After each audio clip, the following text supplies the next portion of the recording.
Bem-vindo ao Screenplay, o podcast da Integradora Digital com os movers and shakers do audiovisual. Screenplay é trazido a você por Wawa Studios. Registre a sua arte. Nesta edição do Screenplay, nós temos o grande prazer de entrevistar o Igor Valério. O Igor é CEO do LTA Hub e é sócio do Sesnic, Quintino, Salinas, Fittipaldi e Valério Advogados. Tudo bem, Igor? Tudo bem, Ale. Como é que você está? Eu queria que você falasse um pouquinho sobre a LTA Hub e também como você pratica o enforcement num ambiente onde não se valoriza o direito autoral e também não há renda discricionária para consumir cultura. Começando com um pouquinho sobre a LTA Hub. A LTA Hub é uma consultoria que tem 2 anos e meio de existência, mas ela congrega um time aí que está há praticamente 20 anos fazendo investigação e trabalhando nesse ambiente do digital, do cibernético. Né? Então a gente tem um time de investigadores, tem um time de advogados. É uma consultoria na área de cyberinvestigações, inteligência e suporte a litígios. A gente tem um footprint América Latina e a gente atende alguns mercados distintos, mercado de audiovisual, um mercado de software, um mercado de cibersegurança numa acepção mais ampla. E aí a gente está falando de hackeamento de e-mails corporativos, de todo tipo de fraude que explora as fragilidades digitais do mundo de hoje. Combater pirataria na América Latina é uma dificuldade enorme, compartilhada por alguns outros países do mundo, mas especialmente na América Latina a gente tem uma série de problemas conjuntos que tornam esse combate mais difíceis, né? A questão da renda é uma questão importante. Você mencionou a capacidade de consumir cultura do cidadão médio na América Latina. Ela é baixa. A única questão que a gente sempre lembra, né, é que mesmo quando o cidadão consome cultura pirata, ele muitas vezes também desembolsa dinheiro. Na época do CD e DVD, né, tinha que comprar um item. Hoje, na época da pirataria online, o usuário acaba pagando pelo conteúdo, às vezes assinando um serviço ilegal, então tem ali um desembolso. Essas caixinhas piratas, por exemplo, que transmitem TV paga sem licença, elas custam R$800, R$1.000. Então há algum desembolso lá do consumidor. E quando não há um desembolso, o consumidor acaba pagando com o tempo. Porque esses sites piratas que disponibilizam conteúdo, eles ou são monetizados via pagamento, ou são monetizados pela exibição de anúncios. Então, o tempo que o usuário gasta interagindo com aquele anúncio é no já tradicional modelo que a gente vive da televisão aberta, né, há muitos anos, ele acaba pagando com o tempo dele, vendo as propagandas e fechando as janelinhas. Então, eu menciono esse fato porque um dos mitos da pirataria é que a gente está competindo com o conteúdo de graça. E o conteúdo não é de graça, ele é pago de alguma maneira. E isso é um dos vetores que levou o mundo a se digitalizar na distribuição de conteúdo. Os preços hoje dos serviços legítimos já são muito mais acessíveis do que jamais foram. E a gente acredita que esse vetor aí de custo deve ser cada vez menos um item a ser considerado nos motivos de consumo de pirataria. Uma vez saiu uma matéria na revista Economist falando que a banda Calypso tinha resolvido a questão da pirataria musical, porque a banda dava o CD para quem comprava o ingresso do show.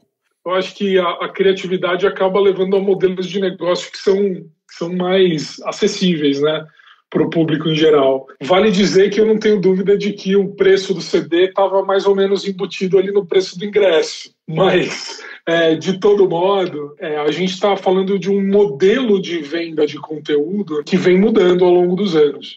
Esse modelo em que você compra uma mídia física com o conteúdo dentro, né, é um modelo que tende a desaparecer, com a ampliação muito grande, né, da capacidade de transmissão de conteúdo via internet. A penetração de banda larga no mundo vem aumentando significativamente nos últimos anos. Esse modelo de vender a mídia, ele tende a acabar, ou a diminuir para nichos de consumo, né? O pessoal voltou a comprar vinil, por exemplo, ou você pode comprar o livro no Kindle, mas, sei lá, saiu uma edição com umas gravuras muito bacanas e você quer ter aquelas gravuras num exemplar que tem uma atratividade porque é um exemplar especial, bonito, que você quer ter em casa. Então, acho que a mídia física ela tende a se limitar a esses nichos e diminuir como um mainstream assim, de consumo de conteúdo. Mas a dúvida que fica é qual que é o próximo modelo de negócio. Porque quando você, artista, abre mão de cobrar pela distribuição do conteúdo, tem que entender de onde vem a receita depois, né? No mercado de música, você vai se monetizar sempre fazendo show, e daí uma dúvida que o artista sempre tem é por quanto tempo ele consegue fazer show e até quando o show dele vai ser interessante. Aquele modelo de acúmulo, né, de receita pela venda do conteúdo, enquanto o artista faz sucesso, muitas vezes garante o bem-estar, o padrão de vida do artista por muitos anos depois daquilo, né? O modelo em que você não vende depende de uma monetização da sua arte, vamos dizer assim, de alguma outra maneira.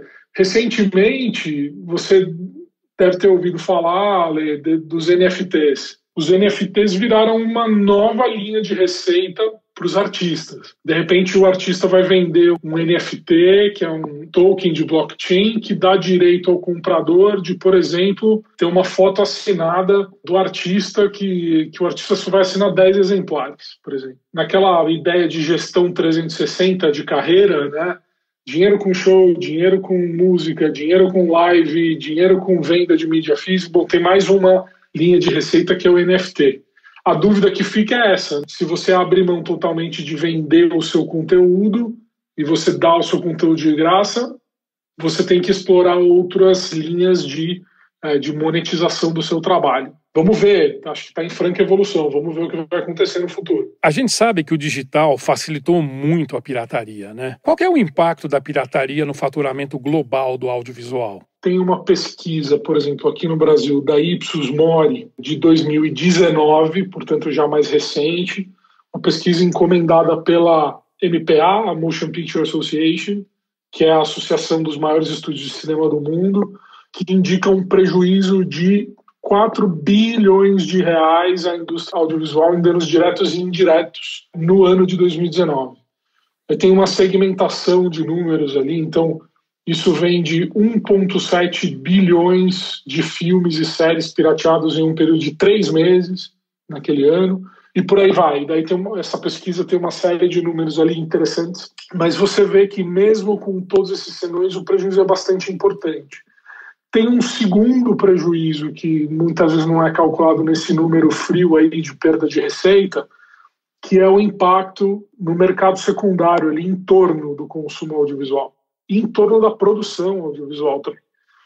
Então você imagina que o sujeito, quando vai ao cinema, né, ele gasta a gasolina do carro, paga o estacionamento, janta no shopping, compra pipoca no cinema. Então você tem uma geração de receita adjacente ali ao consumo do conteúdo audiovisual que também é perdida, né, quando a pirataria toma lugar do consumo legítimo. E quando você fala em produção audiovisual, mais ainda. E um dado que eu acho interessante, Ale, e muitas vezes isso não é óbvio, né? Quando você tem um filme de apelo global, vamos pensar no último grande blockbuster da Disney, vamos pensar no último filme dos Vingadores. Você tem um consumo de pirataria importante desse título, mas é um título que vende no mundo inteiro, né? Não tem um país do mundo que não consome aquele título. Quando você olha para a realidade local, o cinema independente local, produção audiovisual brasileira, por exemplo, o mercado potencial daquele filme, ele extrapola um pouquinho o Brasil, porque você tem um interesse de nicho fora do Brasil, outros países lusófonos, etc. Mas, basicamente, o mercado se resume à população que fala português e muitas vezes, menos ainda, se resume à população brasileira. Então, se você tem um alto índice de pirataria no Brasil, você não compensa esse investimento de produção no filme brasileiro com o consumo desse conteúdo em países em que a pirataria é baixa, como acontece com os blockbusters globais. Então você tem essa perda não é homogênea para todos os tipos de títulos, nem todas as nacionalidades de títulos. Ela aumenta ou diminui conforme determinadas realidades. E essa do filme nacional para o mercado nacional é uma delas. Então, apesar de a gente ter esses números que tentam dar um sabor, assim, né, ainda impreciso do volume de prejuízo, esse prejuízo não é homogêneo para todo mundo, então ele pode ser pior ou melhor de acordo com o tipo de filme produzido, lugar onde esse filme é lançado e etc. A gente cuidou de uma ação de combate à pirataria para a Motion Picture Association no ano de 2015, que era uma ação contra os operadores de um site chamado megafilmeshd.net. Essa operação até ficou famosa, foi batizada como Operação Barba Negra. Esse site recebia, na época da ação, uma média de 60 milhões de visitas por mês. Guarda esse número. Na época do CD e do DVD, eu tive contato muito próximo com uma associação chamada APCM, Antipirataria, Cinema e Música, que era justamente a associação que cuidava do combate à pirataria para as indústrias de filme e música internacionais. Era uma espécie de joint venture entre a MPA e o IFPI aqui no Brasil. Na sua história toda, nos 10 anos em que a PCM existiu, a PCM apreendeu mais ou menos 12, 13 milhões de unidades de CDs e DVDs. Então, quando você compara 60 milhões de visitas em um mês com 12 milhões de cópias apreendidas em 10 anos, 12 anos de funcionamento, você começa a ter ideia do volume de consumo incremental que o digital representou para a indústria, né?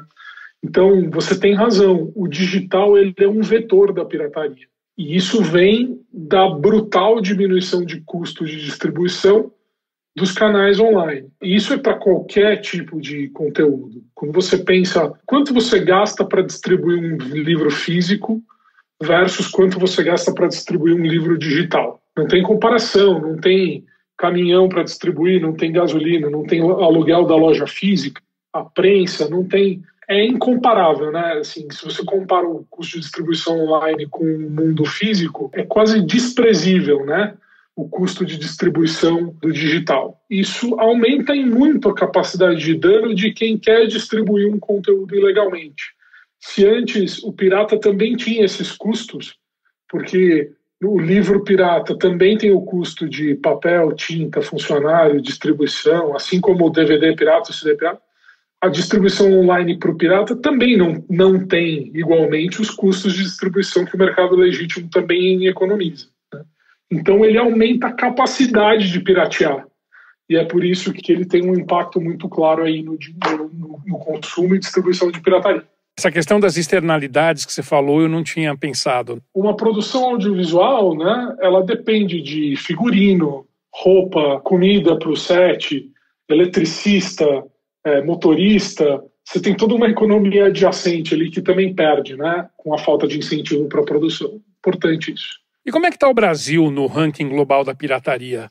A gente já é pentacampeão?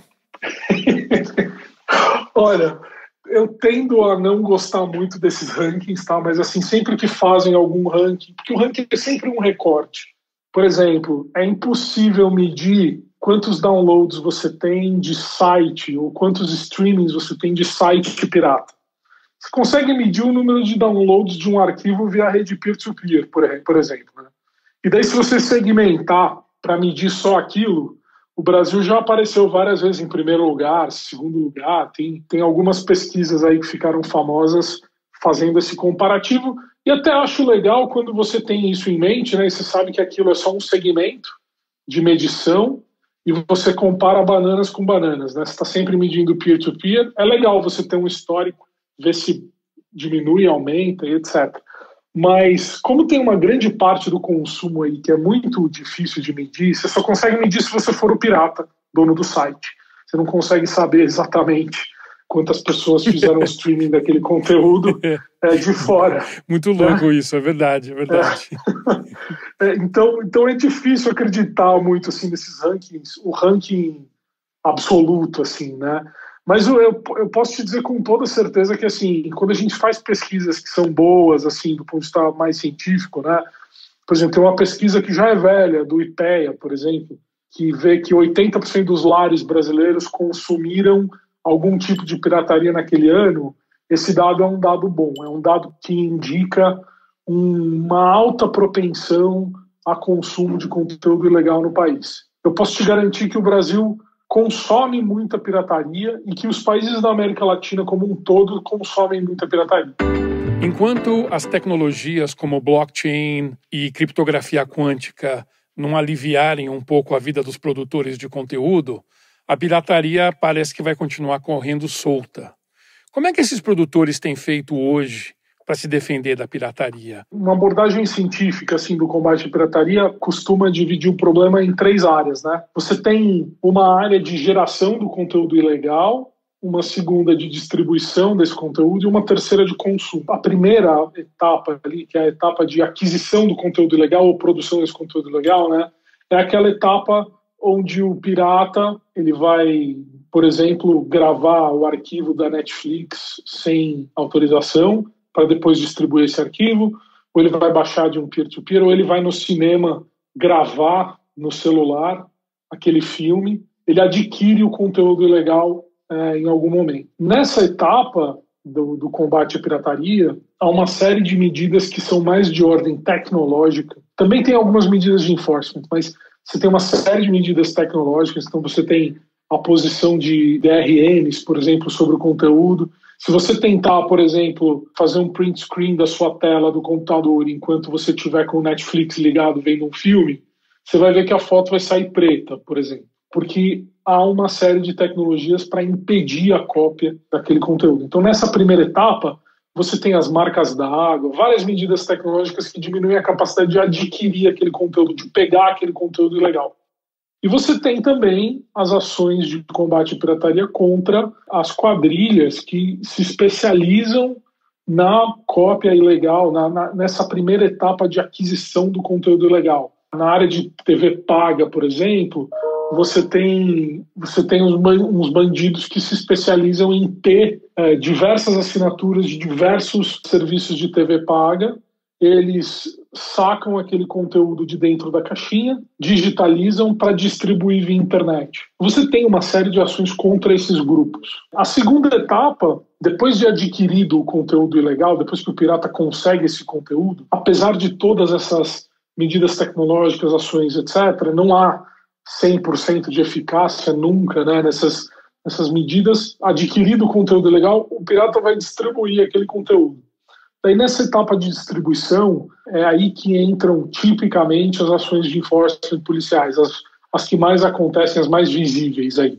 A Operação Barba Negra da Polícia Federal é um exemplo, a Operação 404 da CEOP no Ministério da Justiça, que acontece periodicamente, já aconteceu 2 vezes aqui no Brasil. Na última edição, cumpriu 25 mandados de busca, bloqueou mais de 250 sites, teve uma porção de gente presa no Brasil inteiro.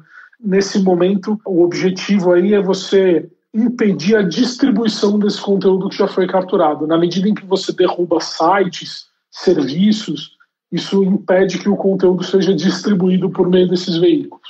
E aí a terceira etapa é consumo desse conteúdo, né? E é aí nessa terceira etapa em que a gente discute como fazer com que o consumidor que vai buscar o produto pirata passe a buscar o produto original. É um trabalho voltado à diminuição da demanda por pirataria. E nessa etapa você tem campanhas de conscientização, você tem campanhas de marketing para entender como chegar no melhor preço para aquele consumidor específico naquela região, e uma série de medidas que são muito mais de vendas e marketing para tentar fazer com que essa demanda pelo produto pirata diminua. Quanto mais barato e mais disponível for o conteúdo, menor demanda você tem por produtos ilegais. Só é chata essa brincadeira porque chega num momento em que não dá mais para baixar o preço, né? Você nunca vai conseguir competir em preço com quem não produziu o conteúdo, não paga pelo conteúdo, não tem nenhum tipo de custo de criação daquele conteúdo. Ele só está distribuindo aquele conteúdo ilegalmente. Não dá para competir em preço com isso. Apesar de limitadas essas potenciais ações de diminuição de preço e oferta, né, mais qualificada para o consumidor final, isso tem um limite. Mas eu acho que a indústria tem acertado muito nessa ponta com o desenvolvimento das plataformas OTT. Como é que ainda existem sites de torrents no ar? qualquer dificuldade de fazer enforcement hoje, né? Essa enorme internacionalização das infraestruturas de internet. Não é um dado ruim do mundo, né? Que a infraestrutura de internet ela se pulverizou e ela é internacional com eficiência hoje, né? Isso é bom para o mundo, né? Mas isso traz para o enforcement de qualquer tipo de coisa online uma série de dificuldades. Então, um caso real, por exemplo, pode ter um dono do site morando na Colômbia, usando servidores que estão no Canadá, que são monetizados, um serviço que é monetizado por uma rede de anúncios que está sediada em Israel, e o conteúdo propriamente dito, os arquivos de vídeo, estão em uma CDN, sei lá, no leste europeu. Essa internacionalização enorme desses componentes aí para distribuição de conteúdo transformam a vida de quem precisa fazer esse enforcement num verdadeiro inferno. Então é muito complicado fazer esses casos, é muito complicado se voltar contra a distribuição ilegal de conteúdo de uma maneira eficiente. Apesar disso, há uma série de novidades aí nos últimos 10 anos que ajudaram muito no combate à pirataria. Uma delas que eu menciono é o bloqueio de site. O que é o bloqueio de site, né? Ele é diferente da retirada do conteúdo, né? Quando um hospedeiro, um host, ele apaga o conteúdo do site, aquele conteúdo deixa de ficar disponível no mundo inteiro, ele deixa de existir. Você vai lá e deleta o site ilegal. Para você conseguir fazer isso, você depende de carta rogatória, depende de atuar em diversas jurisdições internacionais. Normalmente é muito difícil fazer isso. Mas essa nova ferramenta, nova, já tem 10 anos, mas aqui no Brasil é relativamente nova, de bloqueio de site, ela é diferente, porque ela não tenta apagar o site pirata, ela tenta impedir o acesso ao site pirata. Então ela é implementada, na verdade, pelos provedores de internet do Brasil. Então, a Telefônica vai lá e bloqueia acesso ao thepiratebay.org, por exemplo. .org é ótimo, né? Não, a gente teve alguns nomes memoráveis aí, né, no mundo. De graça é mais gostoso e por aí vai. Mas você bloqueia a rede de acesso, né? Ou seja, o cliente da Telefônica que paga a internet, acesso à internet para a Telefônica, ele não consegue acessar porque a rede da Telefônica não permite acesso àquele destino. Fora do Brasil, aquele site continua sendo acessível. Se eu estou na Argentina e o site não está bloqueado na Argentina, eu consigo acessar o site da mesma maneira. Mas, como essa medida é implementada numa única jurisdição, só no Brasil, ela é muito eficiente. As pesquisas aí, já de muitos anos, indicam uma queda de mais de 90% no número de acesso a esses sites bloqueados depois que o bloqueio é implementado, e indica uma migração para consumo de conteúdo lícito. Quando você bloqueia um grande número de sites no topo da cadeia ali, os sites com maior tráfego ilegal, todos juntos, se você bloqueia um de cada vez, o consumidor vai pulando de um site para outro. Mas se você bloqueia 20, 30 grandes, o consumidor fica sem opção e migra para fontes lícitas. Mas, e daí respondendo a pergunta, essa internacionalização ainda se presta a fazer com que, infelizmente, os sites continuem existindo e eles consigam encontrar, mundo afora, lugares que protegem a existência desses sites. É muito fácil, Ale.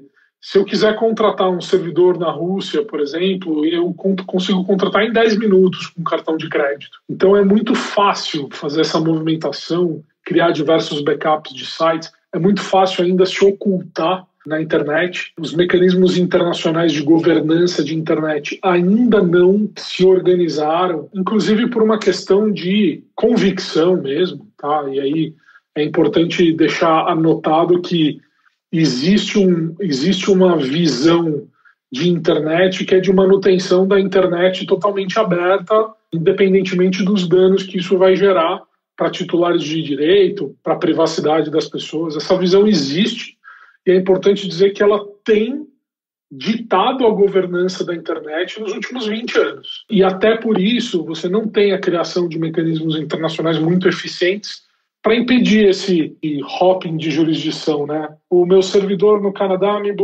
apagou meu site. Tá bom, vou para esse aqui na Ucrânia.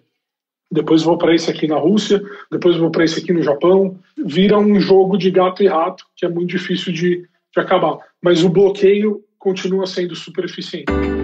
Mas será que os fabricantes do encanamento da internet não poderiam atuar junto ao ITU e meio que isolar assim, o que tem que ser isolado? Eu vejo que isso é um problema muito mais de engenharia de telecomunicações do que defesa de propriedade intelectual. Eu concordo com você, e eu acho que cada vez mais você tem essa visão que você mencionou, ela é uma visão que cada vez mais tem adeptos. Acho que, e eu já vou comentar por que ela não aconteceu ainda, mas só para mencionar, eu acho que houve nos últimos 20 anos aí algumas mudanças nessa direção que você mencionou. Acho que o marco mais recente que mostra essa guinada, né, do ponto de vista de políticas públicas mesmo, é a nova Convenção de Direitos Autorais da União Europeia. Ela obriga o provedor de aplicação na internet a, se o provedor permite que um conteúdo seja compartilhado na sua rede, ele tem que garantir que aquele conteúdo está licenciado. Tá? Então, trocando em miúdos, o artigo 15 da nova diretiva europeia fala isso. Ele coloca no provedor de aplicação a obrigação de garantir que aquele conteúdo está licenciado, no acordo que ele conseguir fazer com os titulares de direito. É um marco, porque nos últimos 20 anos, o mundo, do ponto de vista de política mesmo, de governança de internet, caminhou no sentido oposto. As big techs foram muito eficientes na implementação de algumas diretrizes aí de policy para garantir que essa liberdade na internet fosse mantida, que são safe harbors, né, que é o termo técnico, né, para descrever essa irresponsabilidade. Eu falo irresponsabilidade sem nenhuma carga negativa, muito técnico mesmo, para garantir que o provedor de aplicação não fosse responsável civilmente, juridicamente, por um conteúdo gerado por terceiro que é colocado na sua rede. O mundo caminhou para essa direção. Você tem um problema não resolvido, aí entrando no porquê que essa visão ainda não aconteceu, e acho que por um bom motivo, tá? Você tem uma questão chamada neutralidade de rede, que é muitíssimo importante para a preservação da internet, e na medida em que a internet vira uma plataforma de exercício da liberdade de expressão, dos direitos civis, das liberdades garantidas pela Constituição, etc., na medida em que a internet é uma plataforma para esse exercício, o tema da neutralidade de rede ganha importância e é muito delicado. O que é a neutralidade de rede, né? A neutralidade de rede é um conceito desenvolvido, é um conceito muito velho já, mas ele foi, vamos dizer assim, interpretado para a realidade de internet por um professor americano chamado Tim Wu, faz mais ou menos 20 anos, isso, e que basicamente, Ale, defende o seguinte: o provedor de cabo, que aqui no Brasil ele é o provedor de conexão, esse provedor de conexão, ele não pode garantir benefícios para um provedor de aplicação que usa os seus serviços, né, com uma base puramente econômica. Traduzindo isso em miúdos, é assim, eu sou o Google, por exemplo, eu tenho dinheiro infinito. Então eu vou lá na Telefônica, por exemplo, e falo assim: Telefônica, é o seguinte, toma aqui esse saco de dinheiro e daqui para frente o meu concorrente dá menos tráfego, menos banda para o meu concorrente e mais banda para mim, porque eu estou tirando esse saco de dinheiro. A neutralidade de rede impede exatamente esse tipo de arranjo, e ela é fundamental para garantir que, inclusive, uma empresa como a própria Google viesse a existir, porque em algum momento da sua história ela foi um nanico buscando um lugar ao sol. Então, esse princípio da neutralidade de rede, que nasce com uma finalidade de garantir uma espécie de equidade de uso da banda de internet, né, ele é importante, ele é muito importante, porque ele garante essa diversidade. Ele garante, por exemplo, que você não permita que uma orientação política, por exemplo, venha a diminuir a capacidade de falar de um determinado segmento político. É importante que essa neutralidade seja mantida. O problema é o seguinte: essa defesa da neutralidade de rede ela foi feita de uma maneira tão aguerrida e tão cega, eu diria, né, sem prestar atenção nas nuances relacionadas à neutralidade de rede, que ela acabou servindo, essa defesa da neutralidade de rede acabou servindo como um escudo para a atividade ilegal. O provedor de conexão, por exemplo, ele não pode voluntariamente, sem nenhuma provocação oficial, ele não pode voluntariamente ir lá e bloquear um site. Por que não pode? Porque ele tem que garantir a neutralidade de rede. Ele não pode fazer isso sozinho. Só pode por ordem administrativa ou judicial. E eu acho que o próximo passo nessa discussão, Ale, é a gente tornar esse mecanismo exatamente mais inteligente. Eu acho que esse mecanismo tem que garantir as liberdades civis e tem que garantir os direitos constitucionais e tem que garantir a liberdade de expressão e o exercício do seu papel de cidadão, seja qual for a sua opinião, mas ele também não pode servir de obstáculo ao exercício do outro direito, que pode ser um direito de privacidade, pode ser um direito de propriedade intelectual. Acho que o mundo não achou ainda esse equilíbrio que permite uma implementação mais eficiente desses controles sem afetar de maneira mais perigosa o exercício das liberdades. Agora, eu acho que esse assunto tem que deixar de ser tabu. Eu assisti, faz uma semana, por exemplo, uma audiência pública falando sobre moderação de conteúdo na internet, da qual participou um grande especialista brasileiro chamado Denis Guettico, que tem muitos anos já, ele é diretor do NIC-BR, inclusive quase uma figura mítica, assim, entre os pais da internet no Brasil. Mas o Denis já há muitos anos abre o discurso dizendo, não, a gente segue o decálogo do Comitê de Gestor de Internet que fala de inimputabilidade da rede. Então, isso significa que a gente implementa uma visão de internet em que ela tem que ser totalmente aberta, totalmente livre, e a gente tem que implementar medidas contra quem, por exemplo, publica uma ofensa na internet, sem afetar de maneira nenhuma a transmissão daquela mensagem, os intermediários da internet. Essa visão do Denis, Ale, é a visão que orientou a construção da internet como nós a conhecemos hoje. Eu acho que o movimento que a gente vê nos últimos anos, diria talvez nos últimos 5 anos, é bem recente, é um movimento de tentar pegar essa abordagem que foi boa para o florescimento da internet e transformá-la numa abordagem que garanta ainda a liberdade, mas que seja um pouco mais inteligente, que me permita, por exemplo, bloquear um site pirata, que me permita, por exemplo, impedir que alguém publique no YouTube um vídeo da ISIS decapitando um prisioneiro, por exemplo. Essa inteligência, para que a gente consiga fazer de uma maneira mais eficiente, ela ainda não foi atingida, a gente ainda não chegou lá. Mas eu acho que é nessa direção que as mentes da internet têm que trabalhar, inclusive a do próprio Demi, que é muito privilegiada. E eu acho que esse é um dos grandes desafios do nosso momento atual aí de governança e regulação da internet. A mesma caixinha preta que roda o app do Netflix também roda os apps desses agregadores de conteúdo pirata. O que você acha que os principais stakeholders, como as telecoms, os produtores de conteúdo e talvez o próprio Google, que é dono do sistema Android, pode fazer para ajudar a combater esse abuso dessa tecnologia? Essas caixinhas são um dos grandes problemas da atualidade, são possivelmente os grandes responsáveis pelo declínio do mercado de TV paga no mundo inteiro, no Brasil inclusive. Só que vale dizer que a caixinha é uma espécie de reedição de um velho problema, que é o problema da pirataria. Não tem nenhuma grande novidade tecnológica que a caixinha trouxe para o mercado. Ela talvez traga, e acho que isso é um mérito do pirata nesse caso, a inovação pirata nesse caso foi que ela resolveu um problema que o pirata de site, peer-to-peer, etc., tinha, que é a facilidade do uso. A experiência do usuário com a caixinha pirata, ela é idêntica à experiência do usuário quando consome TV a cabo ou quando tem um Apple TV.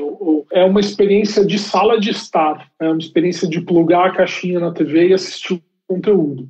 Antes tinha que baixar conteúdo, tinha que abrir site, tinha um monte de propaganda, quer dizer, a experiência do usuário melhorou muito com a caixinha. O que a gente tem que fazer contra a caixinha, Ale, como comunidade aí, como da comunidade dos titulares de direito, as redes de telecom e etc., é o que a gente faz com qualquer tipo de fonte pirata de conteúdo. Tem que permitir o bloqueio dessas fontes, a gente tem que conseguir trabalhar na identificação dos responsáveis por esses aplicativos ilegais que rodam nas caixinhas.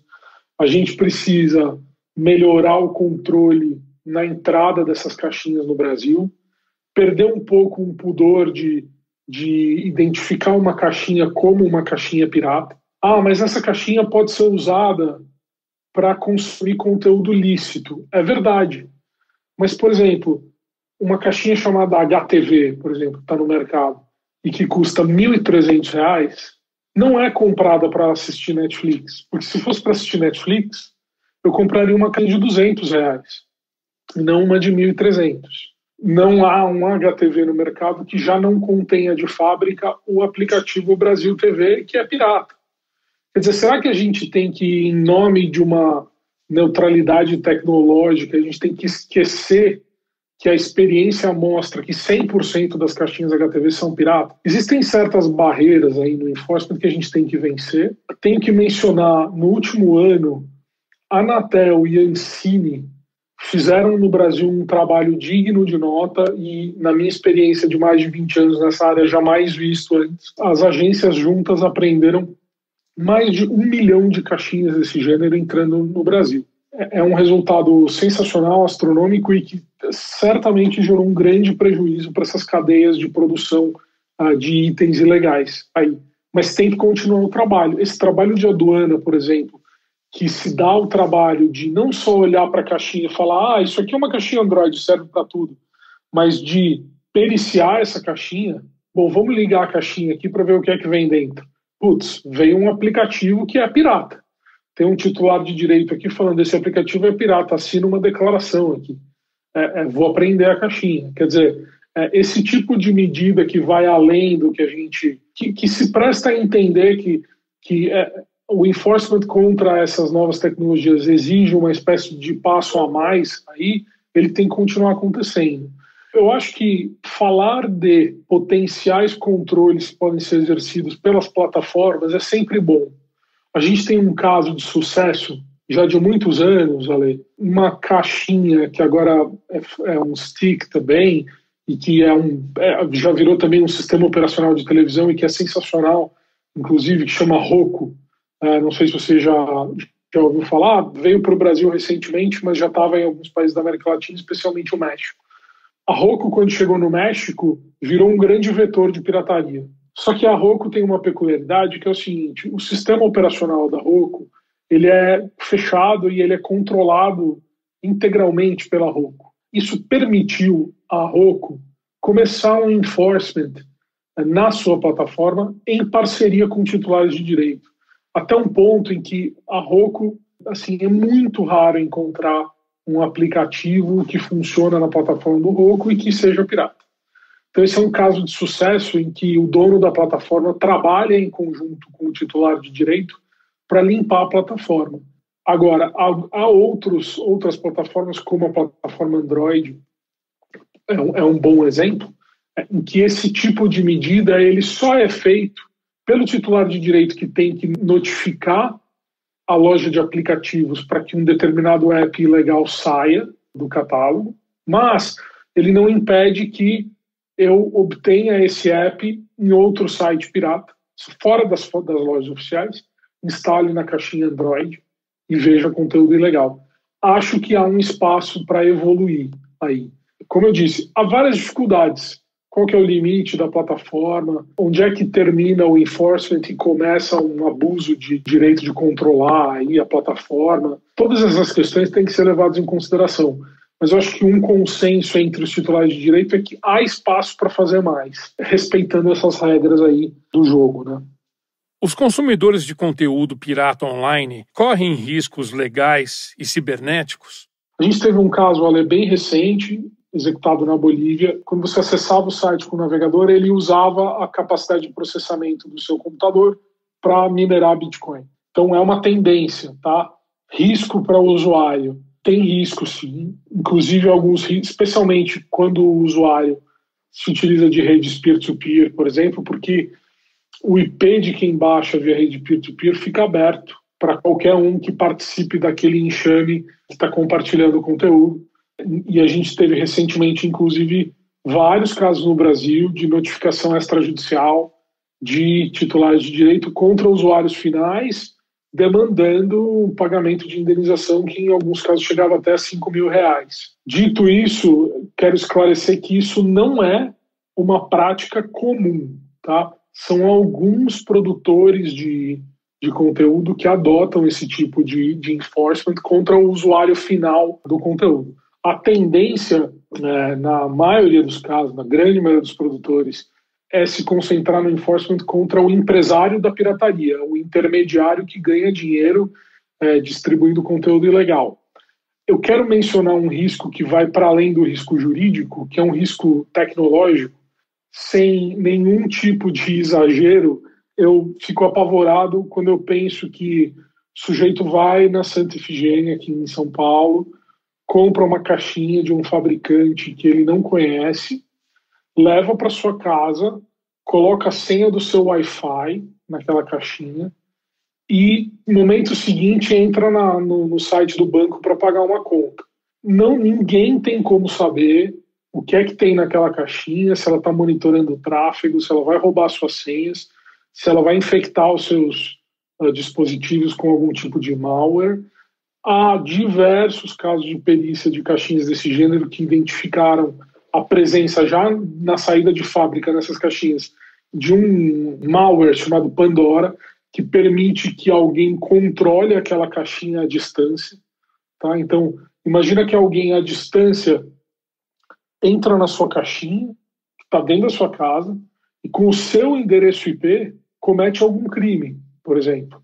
Baixa arquivo de exploração infantil online. É apavorante. Então, assim, tomem cuidado com as caixinhas. Você está colocando na sua rede, em casa, um produto que você não tem ideia do que está fazendo com os seus dados, com a sua privacidade. Você pode estar sendo cúmplice de um crime. É claro que se acontecer um negócio desses, você eventualmente consegue dizer que não foi você, né? Mas assim, você imagina a dor de cabeça que um negócio desse pode dar, né? E a defesa é até uma coisa meio tragicômica, né? Bom, eu cometi esse crime, mas o outro eu não cometi, entendeu? Dá uma dica de um livro bacana de negócios pra gente. Eu vou recomendar 2, Ale. O penúltimo que eu li foi um livro sobre a cultura corporativa do Netflix. É uma reinvenção mesmo do modo de gerir pessoas e de gerir a empresa como um todo mesmo, especialmente empresas na economia criativa. O título do livro em inglês é No Rules Rules, porque uma das medidas do Netflix foi diminuir brutalmente o número de regras internamente. E o outro livro que eu li recentemente, na verdade foi o último que eu li, que eu curti muito, é um livro sobre um coach de negócios americano chamado Bill Campbell, e o título do livro é The $1 Trillion Coach, porque ele foi coach dos maiores CEOs das Big Techs nos últimos 20 anos, e a conta de padeiro ali que o autor faz é que ele com certeza ajudou a gerar mais de $1 trilhão em valor para essas empresas. Então fica essa recomendação também para quem tem uma necessidade de aprender como gerir os seus times. Igor, nós estamos chegando, infelizmente, no final dessa entrevista. Para mim foi uma experiência de aprendizado assim sensacional. E o mais legal é que eu não paguei o teu fee de hora, hein? E eu queria que você terminasse essa entrevista com a tua frase favorita. Ale, eu vou deixar uma frase do Jorge Luiz Borges. Se não for o meu escritor favorito, é um dos meus preferidos, que dizia que o futuro nada mais é do que uma partícula fugaz do passado. E eu acho que tem muito a ver com aquilo que eu acredito, porque a gente está sempre plantando, né? E a gente constrói o amanhã fazendo o máximo de hoje. Screenplay volta em breve com quem faz acontecer na indústria do audiovisual. Aproveite para comentar e compartilhar esse podcast. Screenplay é trazido a você por Wawa Studios. registre a sua arte.